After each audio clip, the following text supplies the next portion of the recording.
Hi, welcome to the भारतीय talent hub. मैं भारती बच्चानी।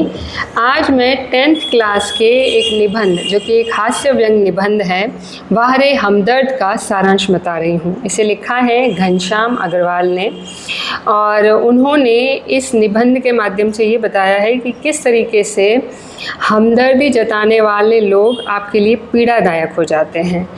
तो निबंध की शुरुआत उन्होंने की है एक दुर्घटना से।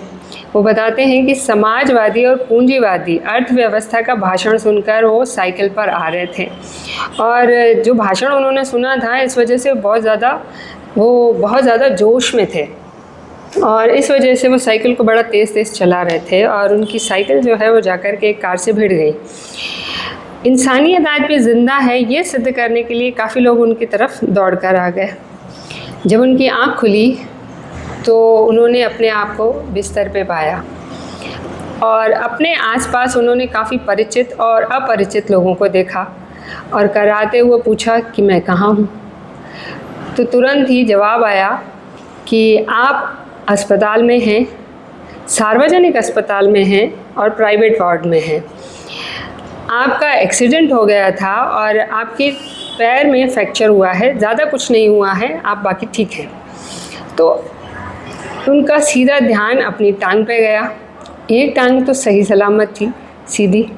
दूसरी टांग जो थी वो रेत की थैली के सहारे स्टैंड पर उनकी टांग जो थी वो लटकी हुई थी। तो अस्पताल सुनकर वैसे ही डर लगता है, और सार्वजनिक अस्पताल सुनकर उन्हें लगा जैसे आत्मा जो है वो परमात्मा में लीन होने वाली है। वो चारों तरफ देख रहे थे अभी, तो उन्हें ऐसा लग रहा था कि अभी जो है मिलने जुलने वाले आना शुरू हो जाएंगे, जिन्हें पता चलेगा कि मेरा एक्सीडेंट हुआ है। तो सबसे ज़्यादा परेशानी उन्हें ये हो रही थी कि टांग टूटना घटना है, लेकिन अस्पताल में पहुंचना दुर्घटना है एक्चुअली। और अब जो मिलने जुलने वाले आएंगे उससे तो बड़ी परेशानी होने वाली है। जब आपका कोई एक्सीडेंट हो जाए तो इस वक्त पर ऐसे लोग अक्सर आते हैं जिनको आपसे बदला लेना हो, ख़ासतौर पे बदला लेना हो, हमदर्दी की हमदर्दी और बदले का बदला, क्योंकि उन्हें बड़ी खुशी होती है अगर आपकी टांग या कुछ टूट गया हो तो वो बताते हैं कि सबसे पहले वो लोग मिलने आए जिनकी कोई टांग टूट गई थी या कुछ और टूट गया था, और मैं उनसे मिलने गया था। तो ये एहसान चुकाने वो आए थे, और उनको वो जता ऐसे रहे थे कि भैया वक्त सब पे आता है। दूसरा प्रॉब्लम ये होती है कि जब आपका एक्सीडेंट होता है या आपको कोई भी प्रॉब्लम होती है और अस्पताल में आप होते हो, तो जितने भी लोग आ रहे होते हैं कंटिन्यू आ रहे होते हैं, तो आपको परेशानी ये होती है कि आप सो नहीं पाते हो, आप आराम नहीं कर पाते हो। तो जब आपकी नींद लगती भी है तो कोई ना कोई आ जाता है। तो इस बार अग्रवाल जी ने सोचा कि मैं एक काम करता हूँ कि अब अगर कोई आया ना तो मैं सोया ही रहूँगा, मतलब ऐसे ही पड़ा रहूँगा, कोई रिप्लाई करूँगा ही नहीं। तो ये सोच करके वो सोए रहे।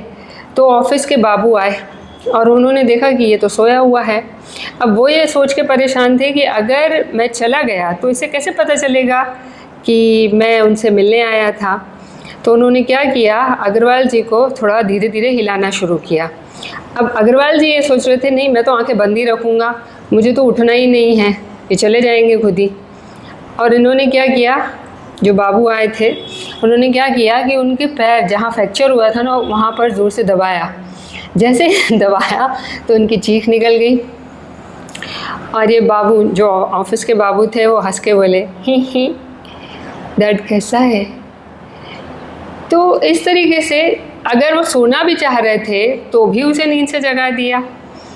इसके बाद मिलने के लिए वो लोग आते हैं जो मोहल्ले में रहते हैं, वो बड़ी फुर्सत से आते हैं, इत्मीनान से आते हैं। तो एक सोना बाई करके आई जो अपने 4 बच्चों को लेकर आई अस्पताल में मिलने के लिए, और उनका परिचय कुछ ऐसे दिया जैसे चिड़ियाघर में कहा जाता है ना, देखो ये है बंदर, और उन्होंने बच्चों से उनको मिलवाया, देखो ये है चाचा जी। अब हुआ यूँ कि उन बच्चों को देख करके वो बहुत परेशान हो गए कि आज एक और दुर्घटना होने वाली है पक्का मेरी। एक बच्चा कुर्सी पे चढ़ गया, एक मेज़ पे चढ़ गया और जो उनकी बच्ची थी उन्होंने उसकी दवाई की बोतल जो थी वो उठा ली और वो डांस करना शुरू कर दिया। तो चौथा बच्चा था, वो रेत की जो थैली जो थी जो टंगी हुई थी, उनकी टांग को जिसने सहारा दे रखा था, वो बच्चा उसके साथ बॉक्सिंग करने लगा। तो जैसे ही उनका ध्यान गया उस बॉक्सिंग पे, इससे पहले कि वो कुछ कहते, उस बच्ची के हाथ से जो दवाई की बोतल थी वो गिर गई। अब सोना बाई अपनी बच्ची को घूरने लगी और फिर इनकी तरफ हंसते हुए बोली, भैया पेड़े खिलाओ, पेड़े, दवाई की बोतल टूटना मतलब बीमारी का जाना। और ऐसे कह के 2 घंटे तक वो वहाँ बतियाती रही। 2 घंटे बतियाने के बाद वो वहाँ से गई ये कहते हुए कि मैं दोबारा आऊँगी, और वो अंदर तक काँप गए कि हे भगवान, अभी दोबारा भी आएगी ये। औपचारिकता निभाने में कुछ लोग तो इससे ज़्यादा हद कर देते हैं अगर वो कहीं गांव से आए हों तो।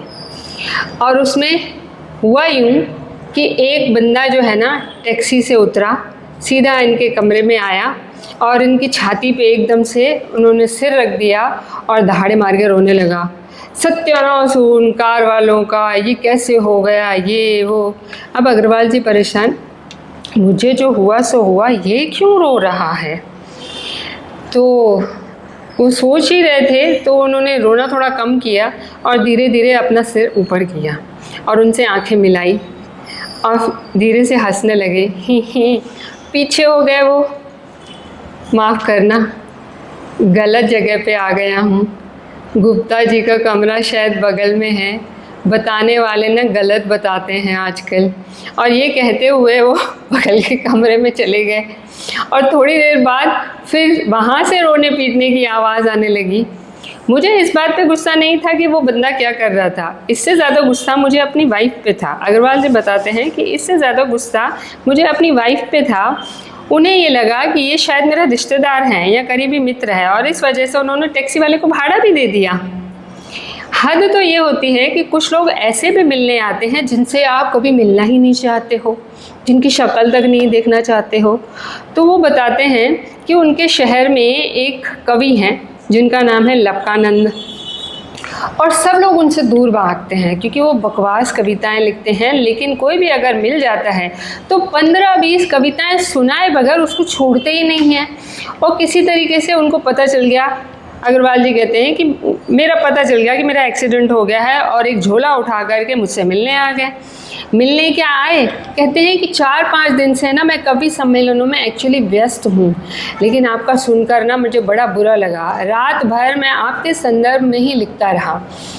मैं बताता हूँ मैंने क्या लिखा है। ये कहते कहते अपने झोले में से उन्होंने डायरी निकाल दी और बोलना शुरू किया और कहा कुछ इस तरीके से है। असम की राजधानी है शिलोंग, असम की राजधानी है शिलोंग, मेरे दोस्त की टूट गई है टांग, मेरे दोस्त की टूट गई है टांग, मोटर गाड़ी वाले तेरी साइड थी रंग। ओके, तो अब दोनों आंखों से वो कंटिन्यू उनको देख रहे हैं।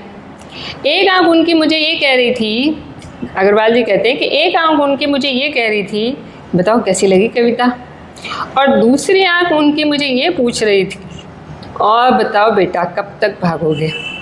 किसी तरीके से ना मैंने उन्हें चाय पिला करके ना रवाना किया, ये कह के कि फुर्सत से मैं आपके पास आऊँगा और आपकी सारी कविताएं पक्का सुनूँगा। तो इस बात से वो बहुत परेशान थे और अब उसके बाद वो कंटिन्यू प्रे करते रहे कि हे ईश्वर मेरा कुछ भी तोड़ना, लेकिन ऐसी जगह तोड़ना जहाँ कोई भी परिचित ना आए, क्योंकि बड़े ही बेदर्द होते हैं ये हमदर्दी जताने वाले। तो इस निबंध के माध्यम से उन्होंने बताया है कि अगर किसी का एक्सीडेंट हो जाता है, अगर आप किसी से मिलना चाहते हो या मिलने जाते हो तो उसकी आराम का ध्यान रखना चाहिए। अगर कोई सो रहा है तो उसे डिस्टर्ब नहीं करना चाहिए, और प्लस इतनी देर नहीं रुकना चाहिए कि सामने वाला परेशान हो जाए। आई होप ये वीडियो आपको अच्छा लगा होगा। आगे भी मेरे साथ बने रहिए। मैं क्लास 10th 12th और डिग्री कोर्सेज़ के सारे चैप्टर्स का सारांश बताती रहूँगी। Thank you so much.